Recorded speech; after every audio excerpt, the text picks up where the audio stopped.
वसुदेव सुतम देवम कंस चाणूर मर्दनम देवकी परमानंदम कृष्णम वंदे जगत गुरुम। नमस्कार, बहुत स्वागत है आपका। आप देख रहे हैं गुड न्यूज टुडे और मैं हूं आपके साथ शैलेंद्र पांडे। कृष्ण जन्माष्टमी के विशेष अंक में आज हम आपको बताएंगे कि कान्हा को कैसे मनाएं और कैसे मनचाहा वरदान पाएं। जन्माष्टमी का अवसर एक ऐसा अवसर है, एक ऐसा मौका है जब आप अपने जीवन की तमाम मनोकामनाओं को पूरा कर सकते हैं। तो क्या है जन्माष्टमी का विधान, जन्माष्टमी की महिमा क्या है और भगवान कृष्ण को मना करके अलग अलग वरदान आप कैसे पा सकते हैं, इस विषय पर चर्चा करेंगे। अब ये समझते हैं कि जन्माष्टमी का महत्व क्या है, इसकी महिमा के बारे में क्या कहा जाता है। देखिए, भगवान कृष्ण का जन्म हुआ था अष्टमी तिथि के दिन। भाद्रपद कृष्ण अष्टमी को भगवान कृष्ण का जन्म हुआ था।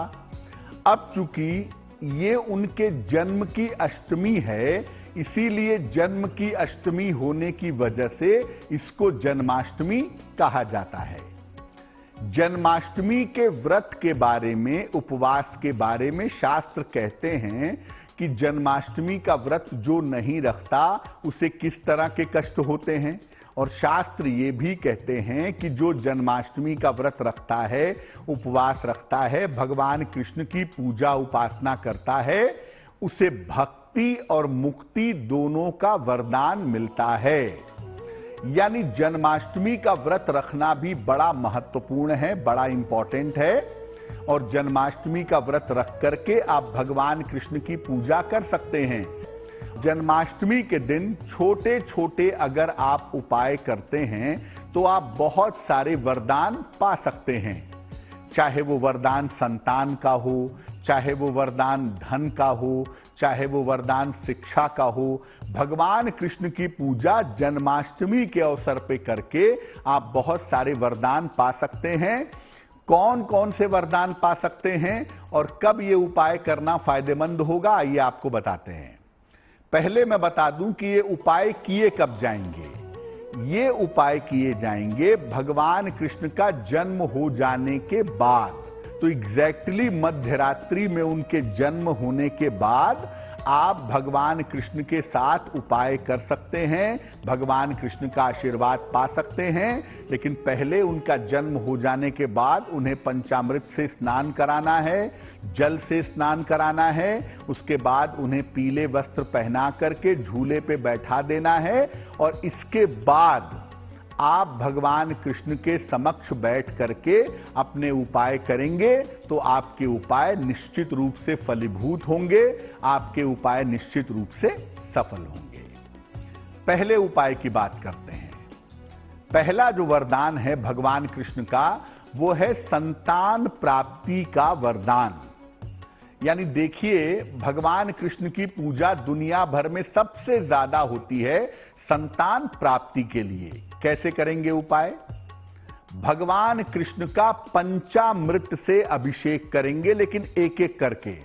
पहले दूध से, फिर दही से, फिर शहद से, फिर शक्कर से, फिर घी से और फिर जल से।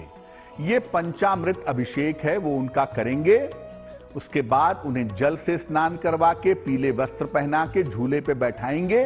इसके बाद उनके सामने एक घी का दीपक जलाएंगे और घी का दीपक जलाने के बाद कम से कम 1 माला या 11 माला एक मंत्र पढ़ेंगे।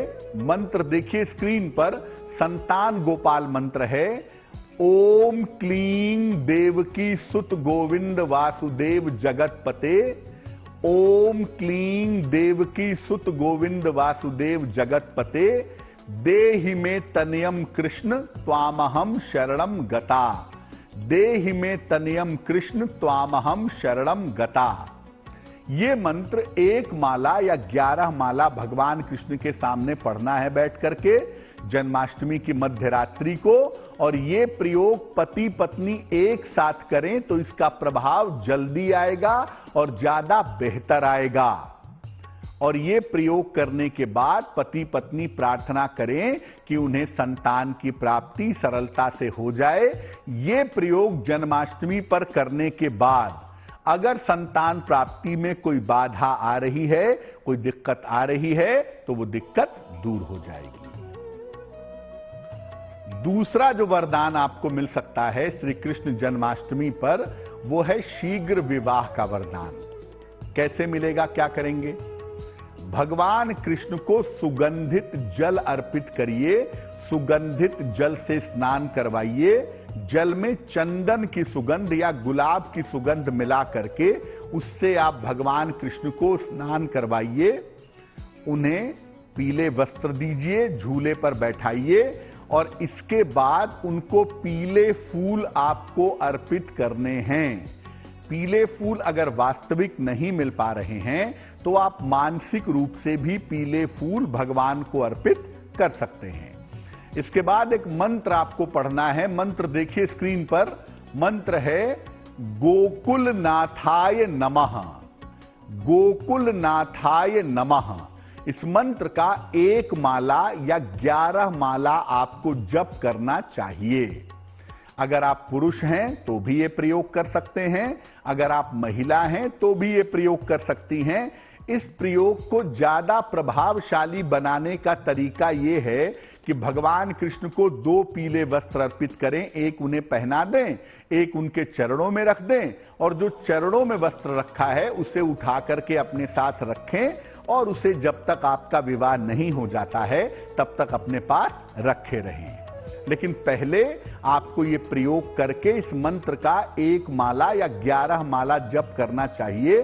कम से कम 11 माला जप करेंगे, तुलसी की माला से या चंदन की माला से मंत्र का जप करके शीघ्र विवाह की प्रार्थना करेंगे या करेंगी तो आपका विवाह शीघ्र होगा।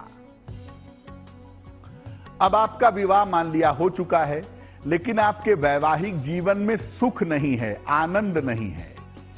कृष्ण को कहते हैं रसेश्वर, आनंद घन, सच्चिदानंद। ये सब भगवान कृष्ण को कहते हैं क्योंकि वो आनंद के, प्रेम के देवता हैं। तो भगवान कृष्ण की कृपा से आपके जीवन में चाहे वैवाहिक मामला हो, चाहे सामान्य मामला हो, आपके जीवन में सुख शांति आ सकती है। तो सुखद वैवाहिक जीवन के लिए क्या प्रयोग किया जाएगा? भगवान कृष्ण का दुग्ध से अभिषेक करें और अगर ये दूध गाय का दूध हो तो बहुत अच्छा होगा।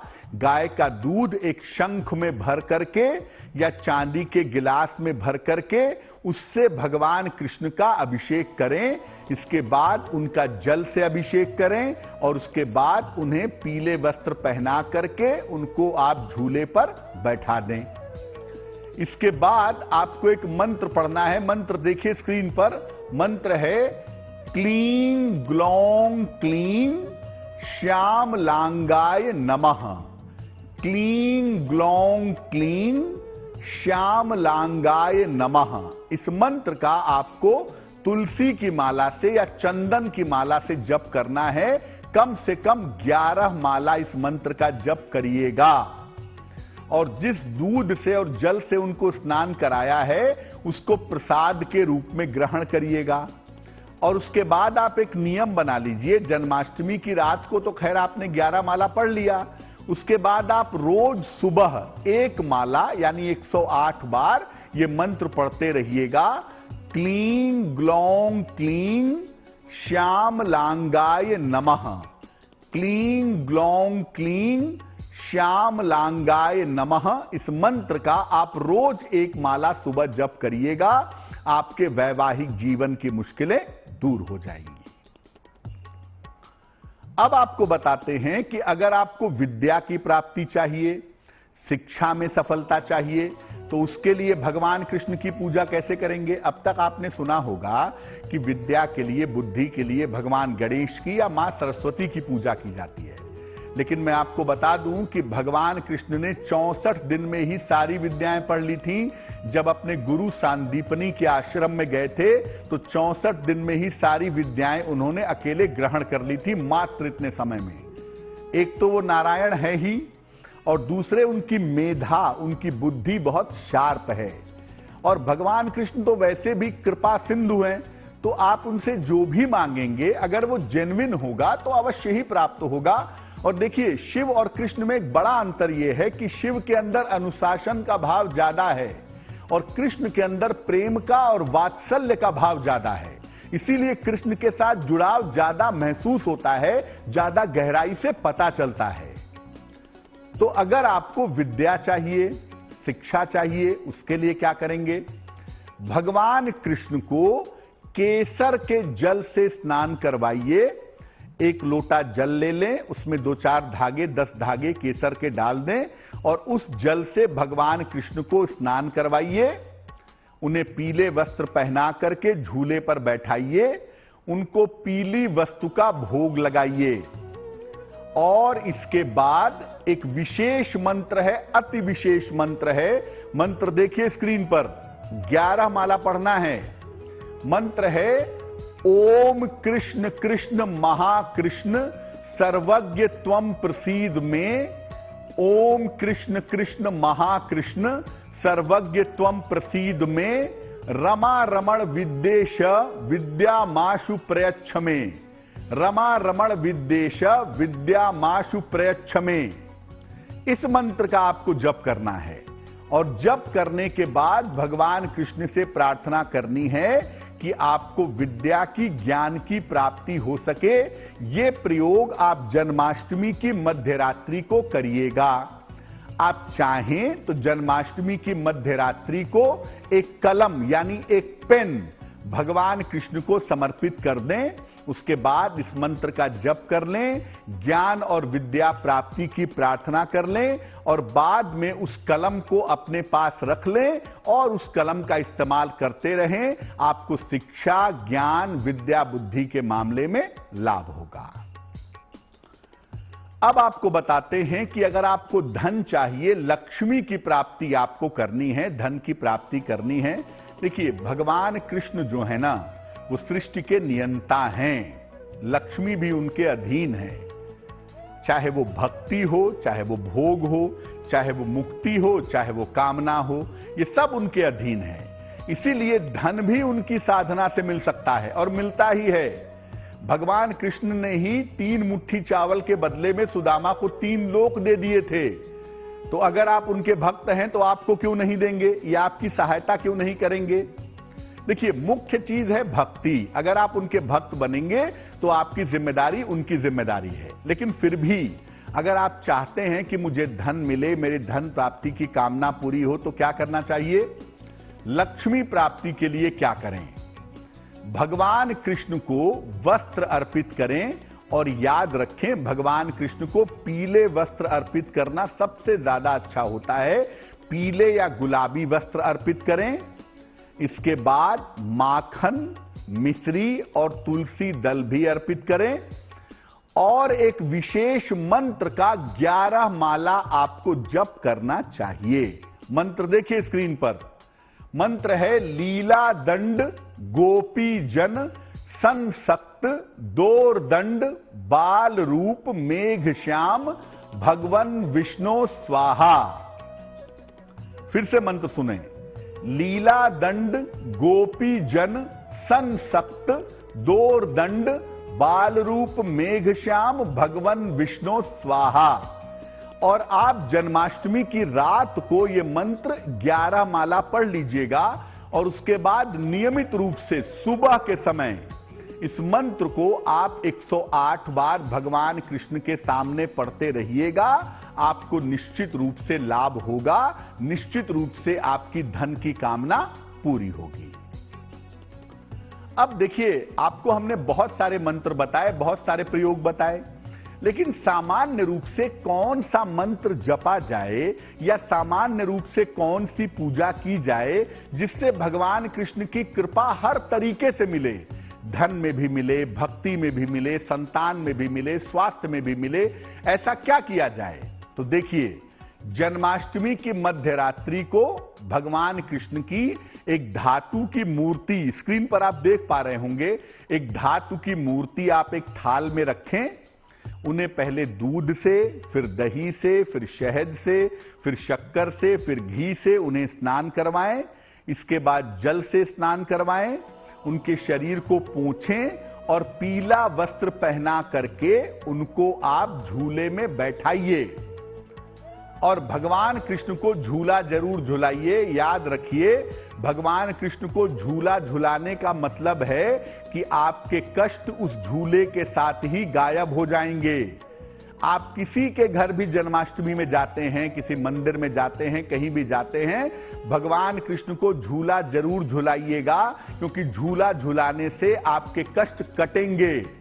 और कम से कम 3 बार तो झुलाइएगा ही, ताकि आपके कष्ट कट जाएं, आपके कष्ट मिट जाएं। और झूला झुलाने के बाद आप उनके मंत्र का जप करिए। बहुत सारे हमने आपको मंत्र बताए हैं, लेकिन 2 सरल मंत्र बताते हैं। पहला तो भगवान कृष्ण का नाम ही एक महामंत्र है, कर्षयते इति कृष्णः। जो दुनिया को आकर्षित करे वो कृष्ण है। तो कृष्ण का नाम भी एक मंत्र है, इसलिए आप कृष्ण कृष्ण कृष्ण कृष्ण इस मंत्र का भी 1 माला या 11 माला जप कर सकते हैं। और एक बहुत विशेष मंत्र है जो संतान प्राप्ति से लेकर के धन प्राप्ति तक, नाम और यश की प्राप्ति तक काम में आता है, और वो मंत्र है ओम क्लीं कृष्णाय नमः। ओम क्लीं कृष्णाय नमः। इस मंत्र का आपको जप करना चाहिए 1 माला से लेके 11 माला तक। और यह भी बात याद रखिए कि भगवान कृष्ण की जब आप पूजा करेंगे तो आप उन्हें जन्म हो जाने के बाद जो आपने पंचामृत से स्नान करवाया था, वो पंचामृत आप प्रसाद के रूप में ग्रहण करेंगे। और साथ ही साथ भगवान कृष्ण को भोजन भी अर्पित करेंगे। जन्माष्टमी पर वैसे तो देखिए मंदिरों में विशेष जगहों पर 56 भोग लगता है भगवान कृष्ण को, लेकिन आपको घर में बना हुआ सात्विक भोजन, जिसमें पूड़ी हो, सब्जी हो, खीर हो, चावल हो, ये सात्विक भोजन जिसमें प्याज लहसुन ना हो, ऐसा भोजन आपको भगवान कृष्ण को समर्पित करना है। और इसके बाद जब आप भगवान कृष्ण की पूजा कर लें, तब उस सात्विक भोजन को परिवार के साथ मिलकर के ग्रहण करें। आपकी जन्माष्टमी की पूजा संपन्न होगी। 2 बातें इसमें और जोड़ना जरूरी है। एक बात तो यह है कि बहुत सारे लोग चाहते हैं कि उनको कृष्ण की भक्ति मिले, उनको कृष्ण भगवान का सामीप्य मिले, निकटता मिले। भक्ति के कई स्तर हैं, सामीप्य है, सायुज्य है, ठीक है ना, निकटता है, और कई तरह के भक्त हैं, दास भाव, सखा भाव, मित्र भाव, बहुत सारे भाव भी हैं उसके। तो भगवान कृष्ण की आपको भक्ति मिले, आप भगवान कृष्ण की भक्ति पा सकें, इसके लिए क्या करेंगे? देखिए, भक्ति पाने का सबसे सही तरीका यह है कि आप कृष्ण का ध्यान करें। ध्यान करने का सिस्टम क्या होता है? देखिए, ध्यान में भगवान की मानसिक पूजा की जाती है। उसके लिए आपको किसी मूर्ति या किसी चित्र की आवश्यकता नहीं है, लेकिन आप आंखें बंद करके भगवान कृष्ण का ध्यान करिए कि वो सफेद कमल के पुष्प पर बैठे हुए हैं और आपको आशीर्वाद दे रहे हैं। इसका ध्यान करने में समय लगेगा, इतना आसान नहीं है। आपका जब कमल बनाएंगे तो कभी कमल गायब हो जाएगा, कभी कृष्ण गायब हो जाएंगे। तो कमल बनाइए सफेद, मानसिक रूप से अपनी कल्पना में उस पर भगवान कृष्ण को बैठाइए और मानसिक रूप से उनकी पूजा करिए, उनके पैर धुलाइए, उनको माला पहनाइए, उन्हें फल और मिठाई खिलाइए, उन्हें भोजन कराइए, उनके चरण दबाइए। ये आपको सब ध्यान में करना है, यानी मानसिक रूप से करना है। और जब ये ध्यान गहरे से गहरा होता जाएगा तो आपके अंदर भक्ति का जो भाव है वो प्रबल होता चला जाएगा। इस तरीके से आप भगवान कृष्ण का ध्यान करके निश्चित रूप से उनकी भक्ति का वरदान पा सकते हैं। अब अगर आपको भगवान कृष्ण को गुरु के रूप में प्राप्त करना है, अगर आप गुरु के रूप में उनको पाना चाहते हैं, तो उसके लिए आपको जन्माष्टमी की मध्य रात्रि को उनका जन्म हो जाने के बाद उनकी पूजा गुरु के रूप में करनी है। यानी कैसे करेंगे? उनका जन्म हो जाने के बाद भगवत गीता का पाठ करेंगे, और भगवत गीता का सबसे अमूल्य जो अध्याय है, सबसे मूल्यवान जो अध्याय है, वो है 11वां अध्याय। तो आप भगवान कृष्ण के सामने बैठिएगा उनके जन्म हो जाने के बाद और प्रेम से भगवत गीता के 11वें अध्याय का पाठ करिएगा, चाहे वो श्लोक हो, चाहे वो उनके हिंदी अर्थ हो, जैसा भी हो, जैसा भी भाव हो, आप उनकी पूजा करिएगा, आपको निश्चित रूप से लाभ होगा। तो आप भगवत गीता का पाठ भी कर सकते हैं और भगवत गीता का पाठ करने से आपको मुक्ति का वरदान भी मिलेगा और भगवान कृष्ण भी आपको गुरु रूप में अवश्य ही प्राप्त होंगे। अब भगवान कृष्ण की पूजा में किन किन बातों का ध्यान हमें रखना चाहिए? देखिए, भगवान कृष्ण की पूजा मधुर भाव से की जाती है। भाव भी कई होते हैं, आपको पहले भी बताया, लेकिन भगवान कृष्ण की पूजा मधुर भाव से होगी। जितने प्रेम से, जितने आनंद से, जितने रस से उनकी पूजा करेंगे, लाभ उतना ही ज्यादा होगा। भगवान कृष्ण की पूजा कर रहे हैं और मन में उदासी है, चेहरे पे तनाव है, तो ऐसी पूजा से लाभ नहीं होगा। प्रसन्न होकर, खुश होकर के आप ये बात मान करके पूजा करिएगा कि भगवान कृष्ण का जन्म आज मेरे ही घर में हुआ है, आज मेरे ही घर में बाल रूप में सृष्टि के नियंता कृष्ण आए हैं। तो भगवान कृष्ण की पूजा मधुर भाव से, प्रेम से, आनंद से करिएगा। जो भी आप मंत्र जपेंगे भगवान कृष्ण के, वो तुलसी या चंदन की माला से जपेंगे, रुद्राक्ष की माला से भी जप सकते हैं, लेकिन अगर विशेष लाभ चाहिए तो आप तुलसी या चंदन की माला से भगवान कृष्ण के मंत्र का जप करिएगा। मंत्र जप के तुरंत बाद, कम से कम 10 मिनट के बाद आप जल का स्पर्श कर सकते हैं। तुरंत बाद जल का स्पर्श मत करिएगा। मंत्र जप के साथ सात्विकता बनाए रखिएगा, यानी जब आप जन्माष्टमी पर रात में पूजा करेंगे तो आप दिन भर भी पूरी कोशिश करिए कि आप केवल जल और फल खाएं। अगर भोजन भी करते हैं जन्माष्टमी के दिन के समय में, तो प्याज लहसुन मत खाइएगा, पवित्रता मेंटेन करिएगा। और जो भी घर में भोजन बनाइए वो प्रेम से बनाइए, शुद्धता से बनाइए, और वो भोजन बना करके भगवान कृष्ण को समर्पित करिएगा, भगवान कृष्ण को अर्पित करिएगा और बाद में उसको प्रसाद रूप में ग्रहण करिएगा, तो आपको निश्चित रूप से लाभ होगा। और जन्माष्टमी के पर्व के साथ ये बात समझिए कि आपकी कोई भी कामना हो, कोई भी मनोकामना हो, वो मध्य रात्रि में भगवान कृष्ण के जन्म के साथ अवश्य ही पूरी हो जाएगी। अब आपको बताते हैं कि अगर आपको प्रेम में या रिश्तों में चीजों को बेहतर करना हो, आपके प्रेम के मामले में, आपके रिश्तों के मामले में दिक्कत हो रही है, तो उसके लिए आप जन्माष्टमी की मध्य रात्रि को क्या उपाय करेंगे? क्योंकि देखिए, भगवान कृष्ण की अगर बात करें तो उन्होंने हर रिश्ते को बखूबी निभाया है, चाहे वो मित्र का रिश्ता हो, चाहे वो भाई का रिश्ता हो, चाहे वो सखा का रिश्ता हो, जो भी रिश्ता रहा है उन्होंने बड़ी मधुरता से, बड़े प्रेम से निभाया है। तो भगवान कृष्ण की जो पूजा है वो करने से निश्चित रूप से आप जीवन में अपने रिश्तों को बेहतर कर सकते हैं, रिश्तों को अच्छा बना सकते हैं। इसके लिए आप ऐसा करिएगा कि जन्माष्टमी की रात को जब भगवान कृष्ण का जन्म हो जाए, उन्हें स्नान करा के, शरीर पोंछ करके, पीले वस्त्र पहना करके जब उन्हें झूले पे बैठा दें, तो उनको एक पीला धागा, पीला रेशम का धागा भी हो सकता है, सूत का धागा भी हो सकता है, एक पीला धागा उनके चरणों में आप रख दें और उसके बाद मधुराष्टक का पाठ करें। अधरम मधुरम वदनम मधुरम मधुराधिपते रखिलम मधुरम, अधरम मधुरम वदनम मधुरम मधुराधिपते रखिलम मधुरम। इस मधुराष्टक का आपको पाठ करना चाहिए और कम से कम 3 बार इसका पाठ करिएगा। और पाठ करने के बाद ये प्रार्थना करिएगा कि आपके जीवन में जो रिश्तों की दिक्कत है, आपके जीवन में जो रिश्तों की समस्या है, वो समस्या दूर हो जाए। और इसके बाद इस पीले धागे को, अगर आप महिला हैं तो अपनी बाईं कलाई में बंधवा लीजिएगा किसी से, और अगर आप पुरुष हैं तो अपनी दाहिनी कलाई में इसको बंधवा लीजिएगा और इसको साल भर तक बांधे रहिएगा। आपके रिश्तों की तमाम समस्याएं निश्चित रूप से दूर हो जाएंगी। लेकिन इस धागे को बांध करके मांस, मदिरा इत्यादि का प्रयोग मत करिएगा, वरना इस धागे का प्रभाव आपके लिए बहुत सही काम नहीं करेगा। अब आपको बताते हैं कि अगर आपके कोई पूर्वज हैं जिनकी मुक्ति आप चाहते हैं, या आपको किसी ने कहा है कि आपके जीवन में पितृदोष है, या पूर्वजों की कृपा नहीं मिल रही है आपको, या पूर्वजों की तरफ से दिक्कत हो रही है, तो ऐसी स्थिति में अपने पूर्वजों की मुक्ति के लिए भी आप प्रार्थना कर सकते हैं।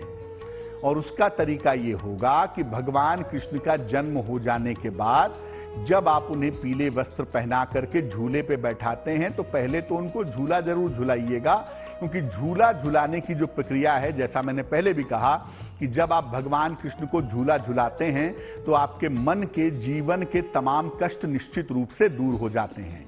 तो आप झूला उनको जरूर झुलाइएगा, और झूला झुलाने के बाद भगवान कृष्ण को उसके बाद आप पुनः भगवत गीता का पाठ करिएगा। लेकिन इसके लिए आपको भगवत गीता के दूसरे अध्याय का पाठ करना होगा।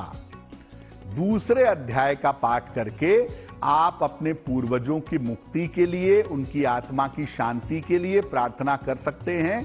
ये काम भी आप जन्माष्टमी की मध्यरात्रि को कर सकते हैं, और अगर ऐसा करते हैं तो आपके पूर्वजों के, आपके जो पितृ हैं, उनकी आत्मा को शांति की प्राप्ति होती है। भगवान कृष्ण की जन्माष्टमी पर उनके श्रृंगार का भी विशेष महत्व है।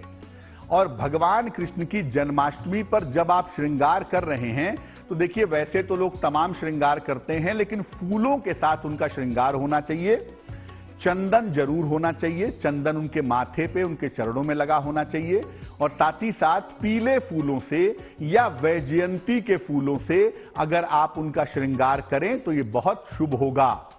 और जन्माष्टमी पर भगवान कृष्ण का जन्म हो जाने के बाद उनके गले में जो माला पहनाते हैं, जब पूजा समाप्त हो जाए तो अगले दिन उस माला को निकाल करके आप अपने पास जितने दिन तक वो ठीक रहती है उतने दिन तक सुरक्षित रख सकते हैं, क्योंकि ये माला बहुत तेजी से मनोकामना पूरी करती है।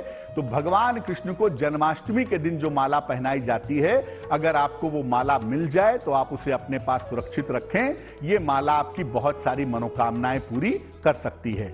और चंदन का प्रयोग, चंदन के इत्र का प्रयोग, पीले फूलों का प्रयोग, वैजयंती का प्रयोग, ये सब भगवान कृष्ण के श्रृंगार में आपको जरूर करना चाहिए।